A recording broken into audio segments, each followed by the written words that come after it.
dia, queridos amados irmãos e amigos. Estamos chegando ao nosso final de semana, né? Terminando, na verdade, nossa semana, onde nós tivemos diversas oportunidades para meditarmos na palavra de Deus.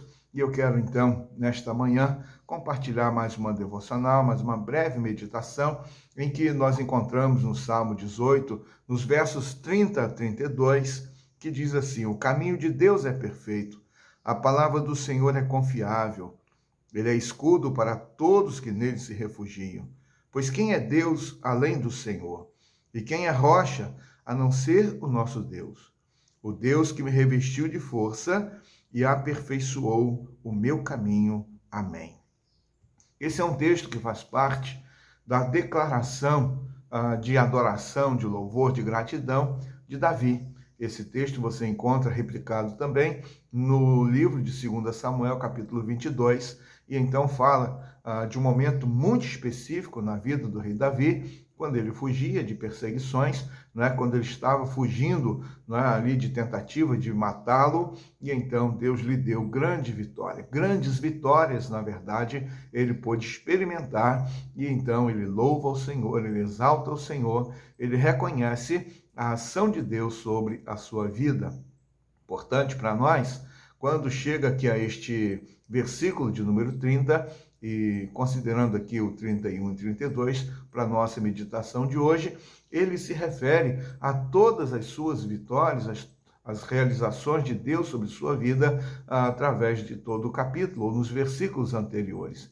E quando aqui ele então diz para nós: o caminho de Deus é perfeito, nós muitas vezes ficamos embaraçados, ficamos em dúvida a respeito daquilo que está acontecendo conosco, não é? Da maneira como as circunstâncias, elas então chegam para cada um de nós, e muitas vezes nós ficamos em dúvida quanto à ação de Deus sobre nossa vida. Mas como é bom nós percebermos, não é? Quando fazemos uma avaliação, olhamos para a trajetória, a nossa trajetória até aqui, e percebemos, né, como que Deus ele cuida de nós, direciona a nossa vida, como que ele realiza os seus planos maravilhosos sobre nós e sobre toda a história da humanidade. Quando podemos pensar nessa declaração, não é? Podemos entender que faz parte da própria essência de Deus. Em Deus tudo é perfeito. Seu caráter, seus atributos, não é?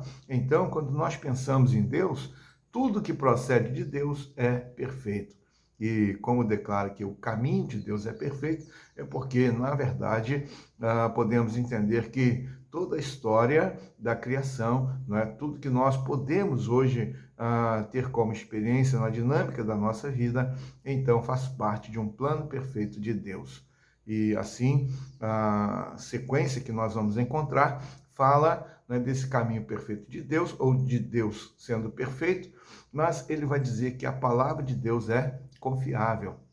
Quando nós podemos pensar nesse aspecto da palavra de Deus, né, sendo testada, colocada à prova, a comparação seria com um metal que é colocado em altas temperaturas para que toda a impureza seja retirada, e assim, então, aquele metal, né, que consegue vencer a resistência, então, do fogo, então sai como algo aprovado, né, testado, que tem resistência. E assim, a palavra de Deus, ela tem sido colocada à prova desde quando foi ali, então, originalmente escrita. Ao longo dos séculos, a palavra de Deus sempre tem sido confrontada. Tantas pessoas tentam diminuí-la, desconstruí-la, na verdade, tentam anulá-la. Podemos perceber que muitas foram as tentativas para destruir completamente a palavra de Deus. Mas a palavra de Deus continua infalível, indestrutível. A palavra de Deus continua se cumprindo. As pessoas podem gostar ou não, mas a palavra de Deus continua sendo a verdade absoluta para o ser humano. Fala da sua essência, fala da sua natureza, fala de onde nós, assim, então, passamos a existir, de onde nós viemos para onde nós estamos indo. Fala da nossa realidade espiritual.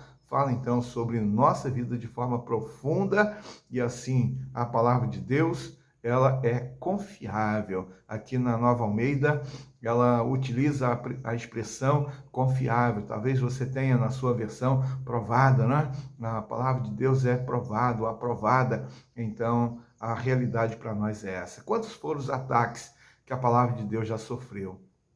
Quantas pessoas, né, já tentaram, através de muitas maneiras, impedir que a palavra de Deus chegasse ao coração do ser humano, né? Mas podemos ter com alegria a realidade do cumprimento das promessas de Deus, e então Davi está reconhecendo isso, podendo considerar que a palavra de Deus, ela estava se cumprindo na sua vida, e ele então tinha total confiança na palavra de Deus. Mas nós encontramos a sequência do texto, porque a questão do caminho de Deus perfeito, a palavra de Deus que é confiável, então nos leva a uma terceira experiência muito importante, quando ele declara: ele é escudo para todos que nele se refugiam. Ou seja, quando nós podemos colocar a nossa confiança em Deus, né, nós sabemos que ele há de direcionar a nossa vida por um caminho perfeito, sabemos que a palavra de Deus se cumprirá em nossa vida,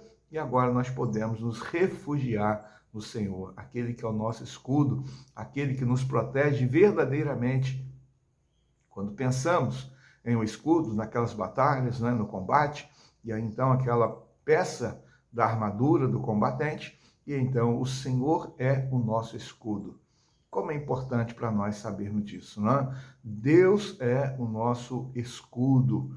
E Davi, então, tinha compreensão clara quanto a isso, porque nas tentativas de matá-lo, ele tinha certeza que estava vivo, não por suas habilidades, não porque haviam soldados valentes ao seu redor, mas porque Deus era o seu escudo. E aí nós podemos ter mais lições importantes nesse texto que eu quero ressaltar, quando ele diz: quem é Deus senão o Senhor? Quem é rocha senão o nosso Deus? Ou seja, não existe nenhum outro Deus criado pela mente humana que seja compatível ou que tenha condições de se colocar na posição de Deus. Davi está dizendo: eu tenho o Deus verdadeiro, Jeová, aquele que é o soberano Senhor. E então ele diz: quem é Deus? Quem é? Existe outro Deus que eu possa buscar? Não. Não há outro Deus que o ser humano tenha condição de confiar, de buscar e de poder relacionar-se. Assim, então, Davi, ele vai fazer uma outra afirmativa importante. Existe alguma rocha, existe alguma pedra que eu tenha como me sustentar além do Senhor? Não. Ele está dizendo que o Senhor é a rocha, o Senhor é o fundamento, o Senhor é o alicerce. Como é importante para nós sabermos que nós estamos em uma rocha segura. Podem as tempestades, podem os problemas, podem as circunstâncias ruins e adversas, podem tantas coisas chegar até nós, mas nós estamos sobre uma rocha. A nossa rocha é o nosso Senhor, estamos firmados nele. Ele é o nosso fundamento, ele é o nosso alicerce, então nós podemos ter tranquilidade na trajetória da nossa vida. E por último, quero então destacar o verso 32, quando ele diz: Deus é o que me reveste de força e aperfeiçoa o meu caminho. Ou seja, a compreensão clara de Davi é que todas as condições que ele possuía para alcançar vitórias, ultrapassar os obstáculos e barreiras, conseguir, de fato, vencer os seus adversários, era porque o Senhor era a sua força. Como é importante para nós termos este entendimento, e ele também vai dizer aqui, de uma forma muito clara: o Senhor aperfeiçoa o meu caminho. Você vai encontrar diversas versões sobre esta última frase, sobre a parte desse versículo 32, e ele perfeitamente aperfeiçoa o meu caminho, desembaraça o meu caminho. Então nós podemos estar envolvidos com muitos embaraços, com muitas coisas que tentam de alguma maneira prejudicar a nossa caminhada. Mas aqui está a revelação da palavra de Deus. O Senhor aperfeiçoa o nosso caminho, o nosso caminhar. Então, talvez você esteja enfrentando situações assim, pensando, como que eu vou resolver? Como que eu vou sair dessa? Como que eu vou conseguir alcançar este objetivo? Como que eu vou conseguir alcançar esta vitória? E de repente você pensa que tudo está embaraçado, né? Atrapalhado, cheio de impedimentos na sua vida. Mas creia que o Senhor há sempre de aperfeiçoar o seu caminho e a sua caminhada. Que Deus abençoe você e abençoe toda a sua casa. Assim então, que Deus seja conosco. Vamos orar? Querido Deus, Senhor amado, somos gratos pela Tua palavra nesta manhã. Obrigado, Deus, porque podemos chegar, Deus, ao término de mais uma semana, sustentados, guardados, protegidos pelo Senhor. Obrigado pela Tua palavra de hoje, que o Senhor nos ajude, assim como Davi, a confiarmos no Senhor somente, a confiarmos na palavra do Senhor somente e crermos que o Senhor sempre há de fazer o que é perfeito e o que é melhor sobre a nossa vida. Abençoa, Deus, o Teu povo, a Tua igreja. Em nome de Jesus é que oramos. Amém. Um grande abraço para você. Até o nosso próximo encontro, se Deus permitir, e que você tenha um dia de paz.